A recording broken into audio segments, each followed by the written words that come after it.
The noon sun pressed down on the prairie like a cruel weight, turning the air into a wavering mirage.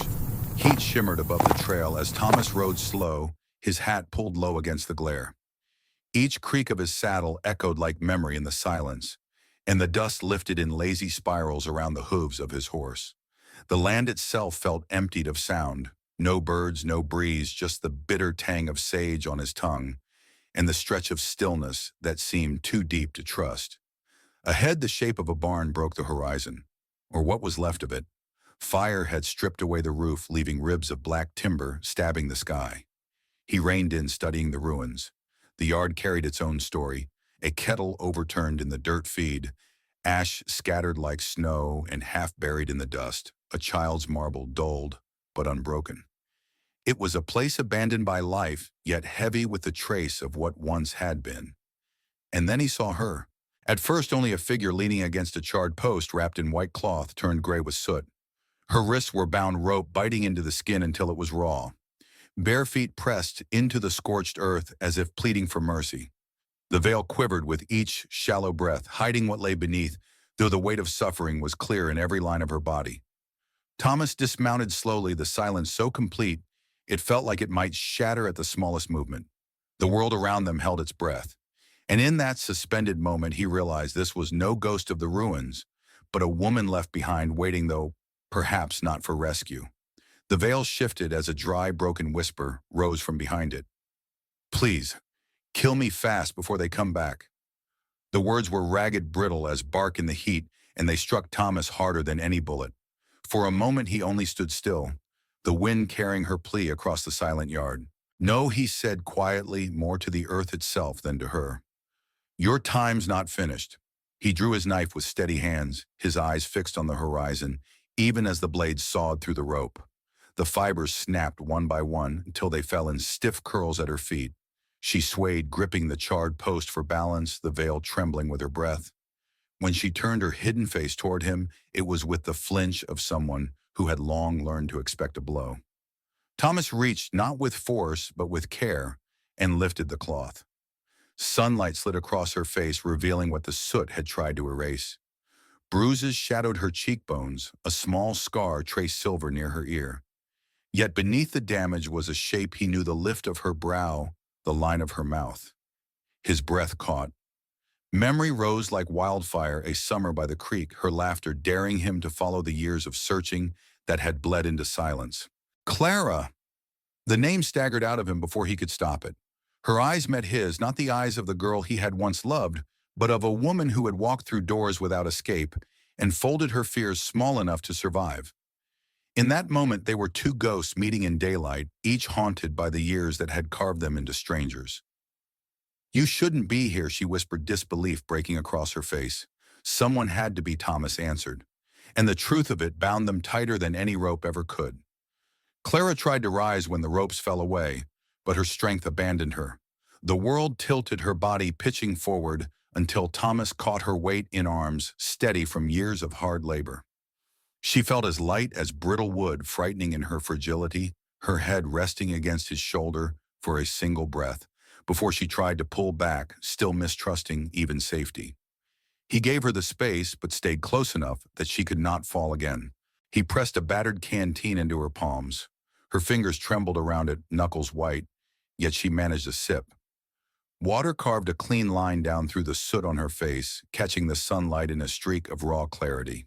Thomas remembered another summer long ago, a creek winding through tall grass, her hem pinned up as she laughed at him from the water's edge. The memory stabbed through him, sharp and dangerous, and he forced himself to close that door. Now was not the time for ghosts. Her wrists were raw where the rope had bitten deep. He tore a strip from what was left of the veil, wrapping the wounds in makeshift bandages. Each motion was careful, patient, a farmer's steadiness, repurposed for gentleness. When he saw her bare feet blistered by the scorched earth, he cut his saddle blanket in two, binding them so she would not meet the trail barefoot. She watched in silence, her eyes heavy with exhaustion, but something in her gaze shifted, surprise perhaps, that anyone still thought to protect her dignity. The horse tossed its head, stamping at the scent of smoke still clinging to her. Thomas calmed the animal with a low murmur before lifting Clara into the saddle. Not like property slung for trade, but with the reverence of a man cradling a life the world had already dismissed. He set her sideways so her wound would not tear further, her hands gripping the leather horn as if anchoring herself against collapse.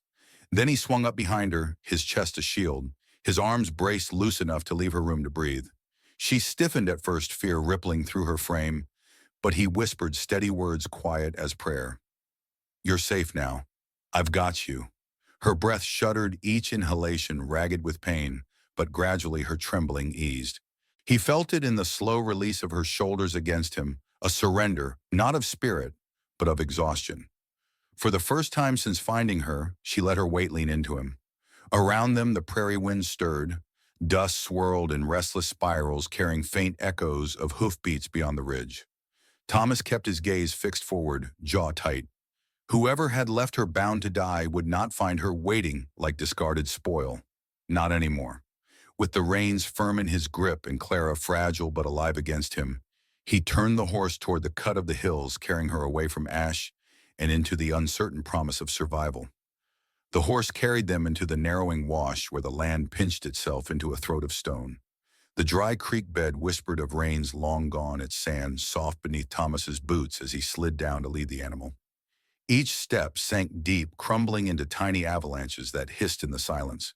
Clara clung to the saddle horn, her face pale, her body swaying with the rhythm of exhaustion, yet her eyes remained open, haunted, but awake.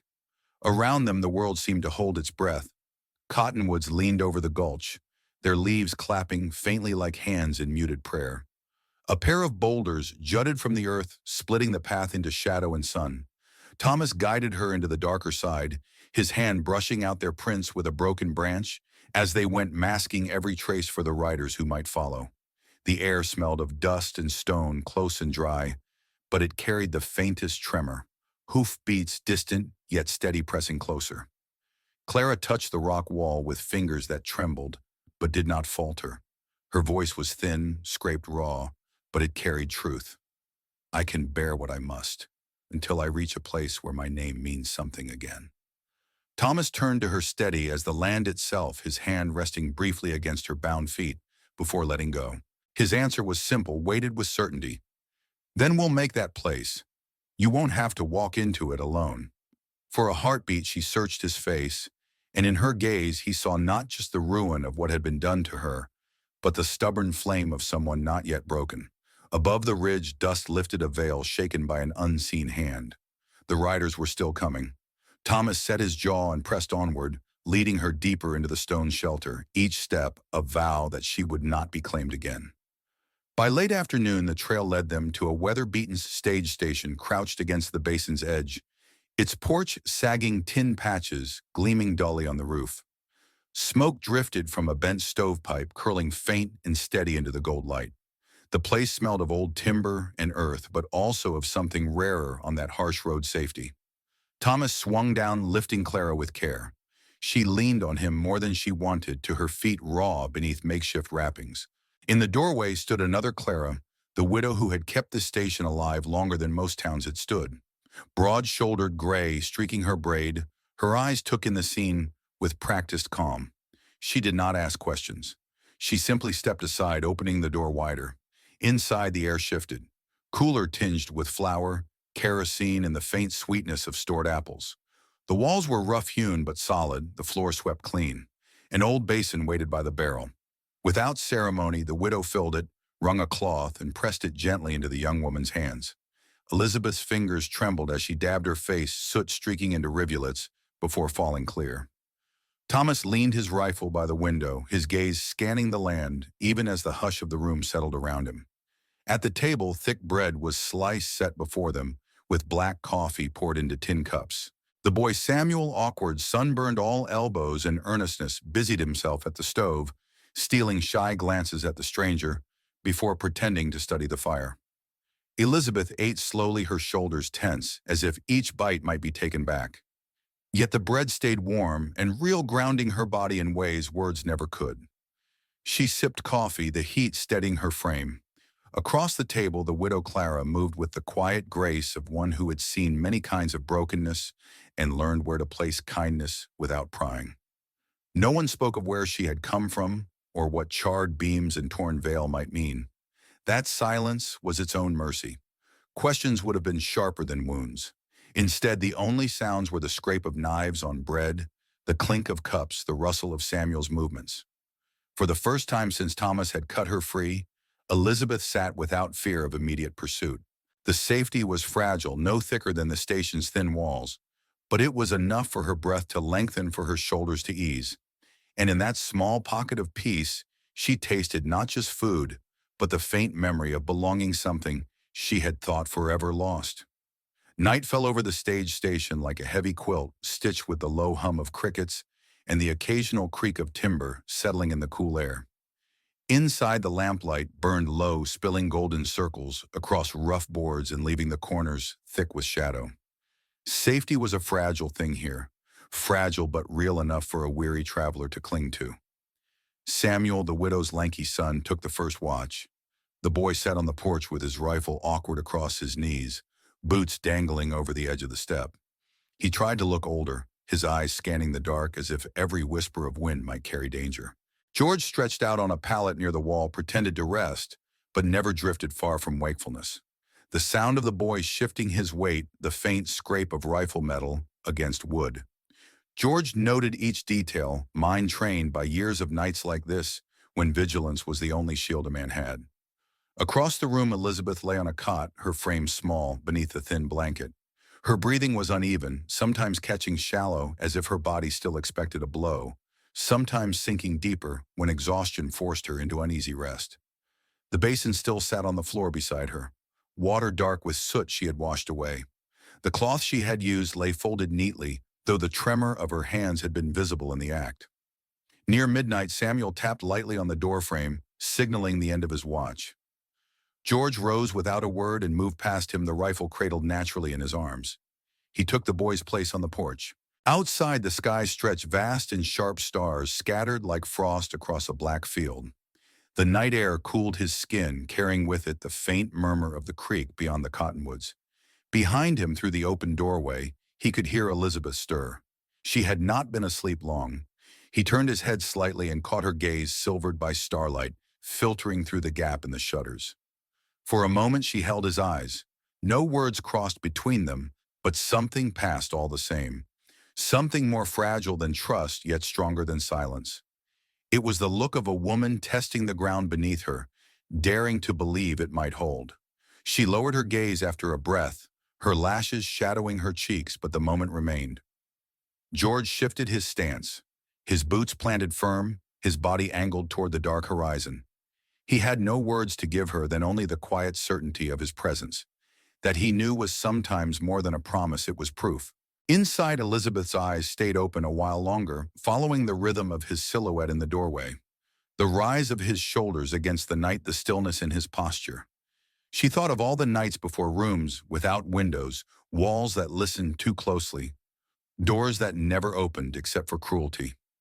Compared to those, this silence felt entirely different. It was not an absence. It was a guard.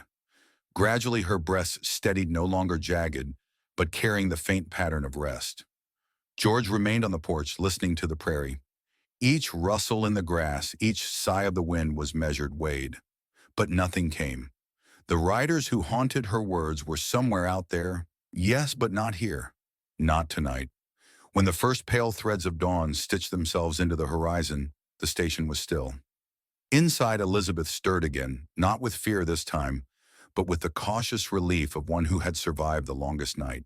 And in that fragile morning, though nothing had been spoken, the foundation of trust had begun to take root between them. By late afternoon, the land opened into a wide basin, its folds gold and green beneath the slanting sun. At the edge of it stood the place Thomas had once called home, the old ranch house rising out of the grass like something stubborn enough to outlast both time and weather. Elizabeth, sitting in front of him on the horse, lifted her eyes to the scene, and for the first time since he had cut the ropes from her wrists, her shoulders eased ever so slightly. The fence came into view, first sagging in spots where nails had given way, but still upright where it mattered. Its rails were worn smooth from years of leaning hands and restless livestock. Beyond it, a single oak tree spread its branches wide, casting a patch of shade that reached almost to the porch. Its leaves moved with the breeze, a sound like a whisper welcoming them back. The cabin itself bore the marks of time but not neglect. The roof leaned slightly patched where storms had torn shingles loose. The windows were warped by sun, and years their panes bent like old glass doors turning light into ripples. Yet the place breathed a kind of endurance, a quiet proof that something could stand when everything else had fallen. Thomas slowed the horse to let her look. Elizabeth's gaze lingered on each detail, the rail polished by generations, the sway of grass around the porch, the door that stood straight though its hinges creaked. She didn't speak, but the faintest curve touched her mouth, almost like a sigh, escaping in another shape. He swung down first and held out his hand. For a moment she hesitated, then let her palm rest in his. Her step to the ground was unsteady, the long day heavy in her legs, but she caught herself against the saddle before he could move closer. He respected that her dignity mattered more than any show of strength. Inside, the air was cooler. The wide table near the hearth was scrubbed clean, its surface marked with knife scores from years of meals prepared and eaten in the same space. Shelves lined one wall filled with jars of beans, flour, and dried corn, a quiet testimony to preparation, not abundance, but enough. The bed sat tucked against the far wall, its quilt neatly folded, smelling faintly of cedar. Thomas fetched water from the well outside the rope, groaning as the bucket rose. He brought it in, setting it before her. Elizabeth drank deeply each swallow, steadying the color in her cheeks. She set the tin cup down carefully, her hands no longer trembling so wildly. That first evening, he cooked beans with bacon ends, the smell filling the cabin with warmth. Elizabeth ate slowly, as though tasting each bite not only for flavor, but for the reassurance that it would not be taken away. When she finished, she drifted to the small window, mending the torn hem of her dress with thread pulled from an old shirt. The lamplight caught her hair, making it shine in muted gold. And Thomas, tending the fire, realized that for the first time in years, the place no longer felt empty. His ranch fences, oak and cabin alike, had ceased being just a fortress against loneliness. It had become something she might cling to, a fragile foothold toward life again. The days settled into a rhythm neither Thomas nor Clara had expected, a rhythm stitched together by small tasks and long silences that did not feel as heavy as before. Morning light spilled pale across the cabin walls, and Clara was often the first to stir. She moved with a cautious steadiness, as though still testing whether each step would be met with solid ground. Yet each day she carried herself a little surer.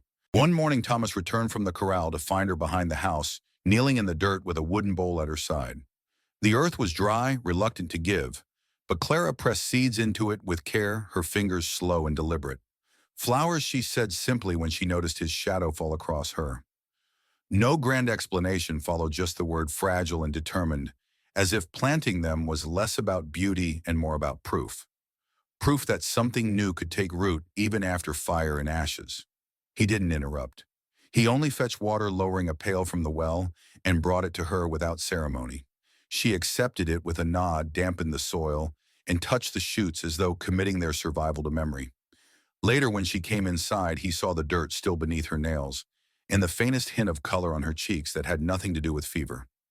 Inside the cabin, her hands began to find purpose again. She mended a shirt of his with small, neat stitches, the kind learned long ago when cloth had to last longer than anyone wanted. She set bread to rise, her fingers dusted with flour, her movements slow but certain. Once he caught her humming under her breath while folding blankets. The tune was thin, wavering, but it was music all the same, and for Thomas it was as steadying as the sound of rain after drought. They ate together at the wide table by the hearth. At first she kept her eyes on her plate, her posture taut as though every bite was borrowed time, but gradually her shoulders lowered. She reached for the bread without flinching, took her share of beans without waiting for his urging. Silence still filled most meals, yet it had softened into something companionable. One evening, as the last streaks of sunlight faded behind the hills, Clara set her mending aside and stood by the window. Her gaze was fixed far beyond the porch into a distance only she could measure. Her voice came low, almost as if she were speaking to herself. "I left because no one would believe me," she said. Her words hung fragile in the dim light, but they did not waver. "Even when I couldn't breathe right, even when lying on one side felt like knives. They told me to be quiet, told me it was my fault, and when I begged for mercy, I was told I was nothing." Thomas did not move. He was seated at the hearth, his hands resting on his knees, the firelight catching the lines of his face. He didn't press her for more. A man didn't need to know the whole story to stand beside it. He let her words rest in the air steady as stones laid into place. When she turned, her eyes met his, and for the first time he saw not just pain, but something unguarded, like a skittish mare leaning into a hand she had once feared. And now she asked softly, almost like a challenge. He rose, crossed the short space between them, and leaned one shoulder against the frame of the window beside her. His voice was low but certain. "Now you're here, and here is yours as long as you want it." The words seemed to shift something inside her, not erase the scars, not silence the memories, but ease the weight they pressed upon her. She let her head tilt slightly, her gaze drifting toward the west where the last light clung stubbornly to the sky. Her shoulders, which had been drawn tight since the day he found her, by the burned-out post, lowered as though some part of her finally believed she was not about to be dragged back. That night they sat together on the porch steps. The air was cool, carrying the faint chorus of crickets. The stars blinked into being one by one, stretching across the wide sky like lanterns lit for travelers. Clara wrapped a shawl around her shoulders, her fingers tracing the worn edge of the fabric. She began to speak again, this time in fragments. Of nights spent in barns where the air smelled of mold. Of counting cracks in the walls to stay awake. Of doors slammed in her face when she begged for shelter. She spoke not in a torrent, but in scattered pieces, leaving silence between them, as though to test whether he could bear it without turning away. Thomas didn't interrupt. He listened, his gaze fixed on the horizon, his presence an anchor. When her voice faltered, when tears traced down her cheeks unbidden, he only said, "You're here now. That's what matters. And here is yours." Her eyes flicked toward him, searching. Whatever she found there seemed to steady her. She gave no reply, but the hand clutching her shawl loosened slightly, as if she no longer needed to hold herself together so tightly. In the following days, she returned to the garden, tying up young bean shoots, trimming leaves, setting order into the small patch of earth behind the house. She moved slower than she once might have, but there was grace in it, the grace of someone learning not only to survive, but to live again. Thomas watched her from a distance, not crowding, not demanding. Just there. The silence between them had changed. It was no longer the silence of strangers, but the silence of two people who had begun to share the same air without fear. And as the sun bled out one evening, she asked him quietly, "Do you think it's possible to feel safe in a place that isn't yours?" He looked at her, then his face set, but his voice gentle. "Safe's not about the land beneath you. It's about who will stand between you and trouble when it comes." She let the words settle, and for the first time she breathed not with caution, but with something close to ease. The land had been still that morning, the heat pressing down with its usual indifference. Yet by late afternoon the air shifted, carrying tidings that would break the fragile calm.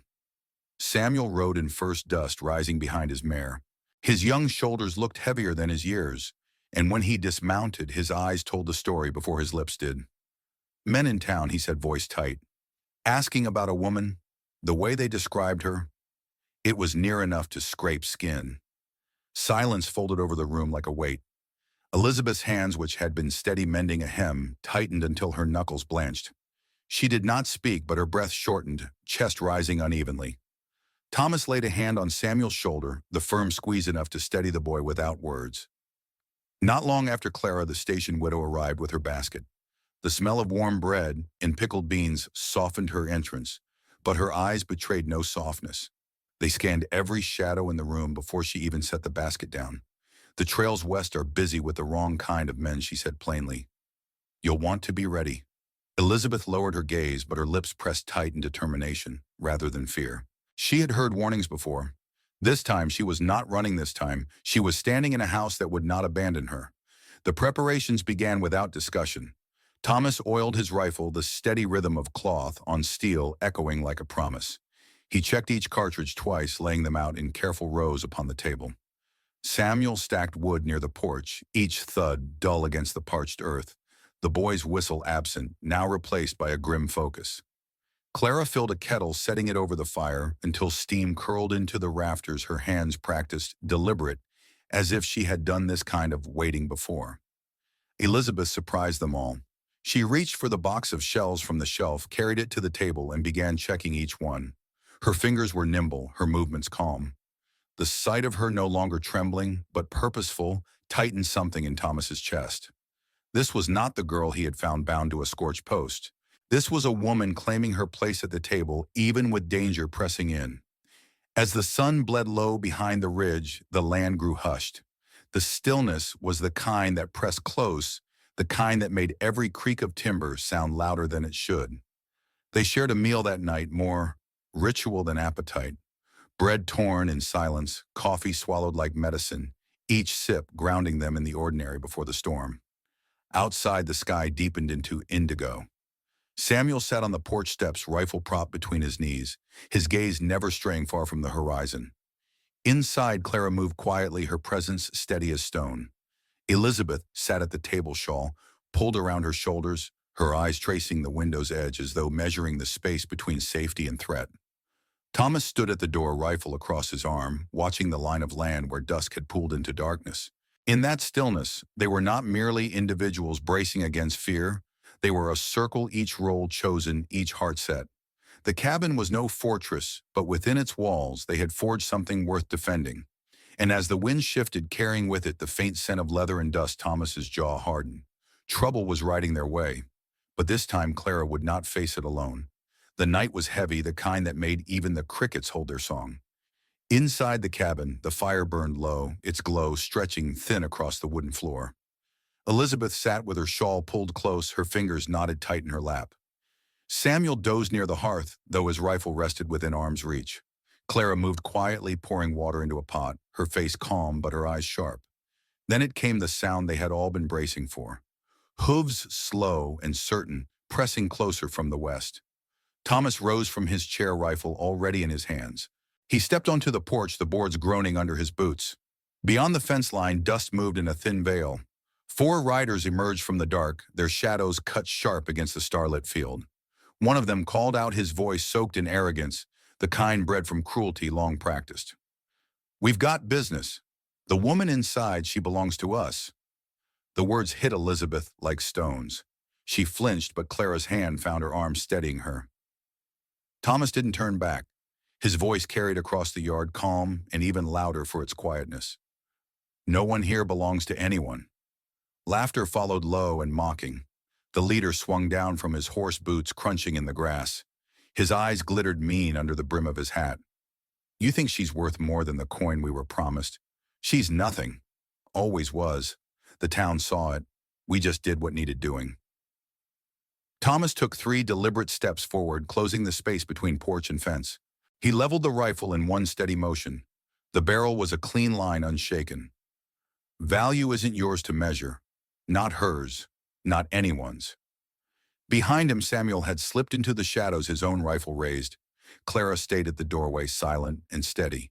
Inside, Elizabeth found her voice soft but cutting. "I won't go. Not now. Not ever." The men sneered. One spat into the dust, his hand drifting toward the worn handle of his pistol. For a breath, the night seemed to tilt on a knife's edge. The only sound was the restless shift of hooves and the pounding of blood in waiting ears. Then the wind came, sudden, fierce, rolling out of the east as though the land itself had chosen sides. Dust swirled in wild spirals, stinging eyes and blinding horses. The animals reared and snorted, stamping in panic. The men cursed, pulling hats low, struggling to keep their mounts under control. Through the storm of grit, Thomas didn't waver. His stance was rooted, his finger light but certain on the trigger. The wind tore at his shirt, pulled his hat brim high, but his eyes never left theirs. "Best leave while the night's still yours," he said, his voice cutting clean through the chaos. The leader glared at him through the haze, jaw, clenched, pride gnawing at reason. For a long beat he held the stare. Then he spat again, turned and hauled himself into the saddle. With a jerk of the reins, he wheeled his horse around. The others followed, muttering curses, their shapes swallowed by the wind and the dark. The dust settled slowly. Silence returned, heavier than before, broken only by the crack of the porch boards as Thomas lowered the rifle. Samuel stepped from the shadows, face pale, but eyes fierce. Clara let out a breath she'd been holding, and Elizabeth stood in the doorway, the lamplight behind her making her hair gleam like muted gold. Her gaze found Thomas's, and in it was no triumph, only the quiet understanding that what had passed was not an ending, but the hard claiming of ground for another day. Morning broke soft, laying slow ribbons of gold across the hills. The prairie, which only hours before had echoed with the threat of hooves and men's voices, now seemed reborn. Light poured over the worn boards of the cabin porch, touched the sagging fence, and warmed the air with the faint scent of wet earth from a distant storm. For the first time in too long, Elizabeth breathed without flinching. Inside, the kettle hummed low steam curling above it. At the table, Elizabeth sat with her hair unbound, mending one of Thomas's shirts. Her stitches were neat and steady, the rhythm of hands that had once been taught to survive by making things last. When Thomas entered, he paused, watching her in the stillness. She looked up briefly, and for the first time her lips curved, not into a smile of pretense or defense, but into something quiet and true. They shared breakfast together, coffee poured black into tin cups, bread sliced thick. The silence between them had changed. It was no longer heavy-guarded. Instead, it carried the weight of familiarity, the comfort of people who no longer needed to measure every word. She poured his cup before her own. He, without asking, added a log to the fire. Small gestures, yet louder than promises. Later, outside in the garden, Elizabeth trimmed the dead leaves from the young beans, her fingers moving with a sense of ownership. Thomas carried a pail of water, setting it beside her without ceremony. She accepted it with a small nod, and together they worked down the row, their shadows stretching long in the morning light. Every cut, every pour of water seemed less like labor and more like a quiet declaration, "This is ours." When the chores were finished, they sat together on the porch. The land stretched wide before them, green and gold under the sun's climb. Elizabeth leaned forward slightly, her shawl slipping from her shoulders. Her voice came even though every word carried the weight of years.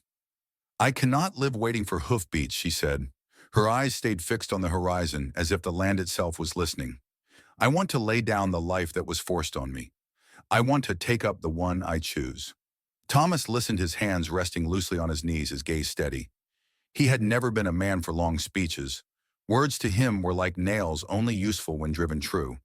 When he spoke, his voice was low, carved from honesty. "I want the same," he said. "I don't want you as someone to guard or someone to mend.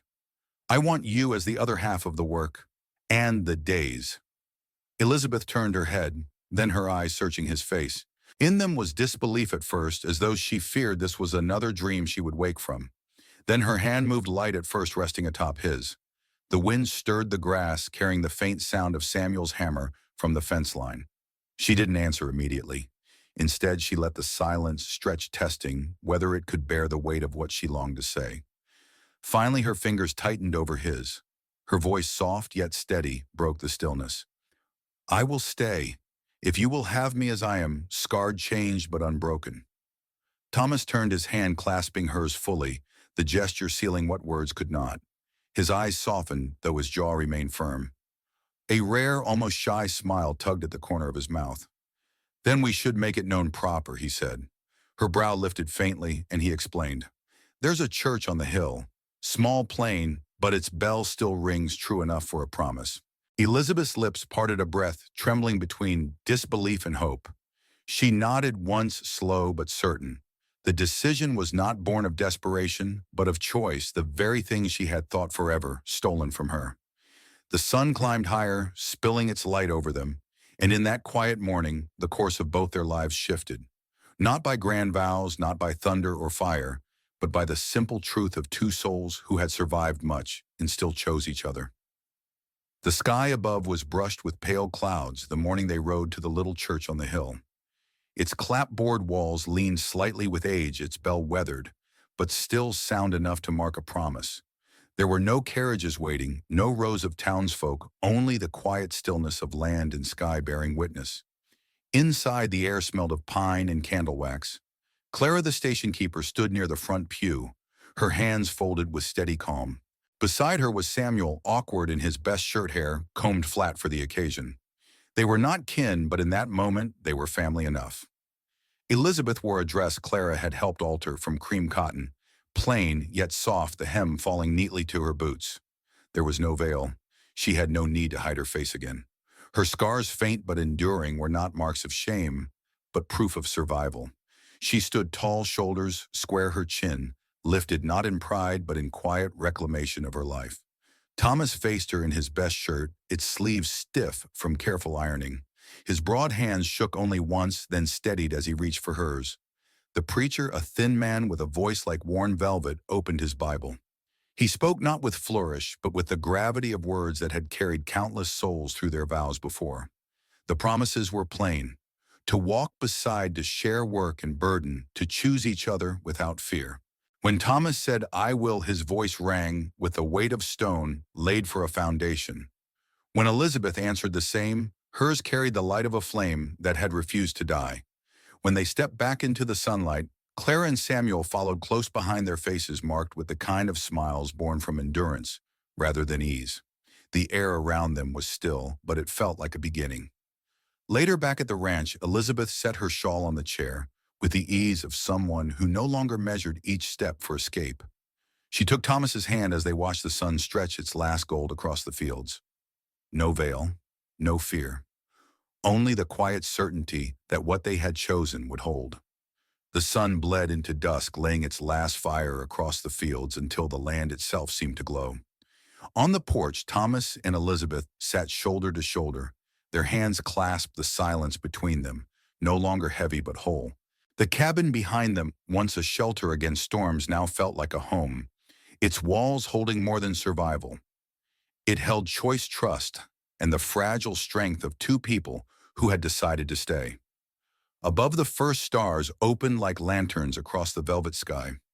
Elizabeth leaned lightly into Thomas's arm, her face turned toward the horizon. They did not need words.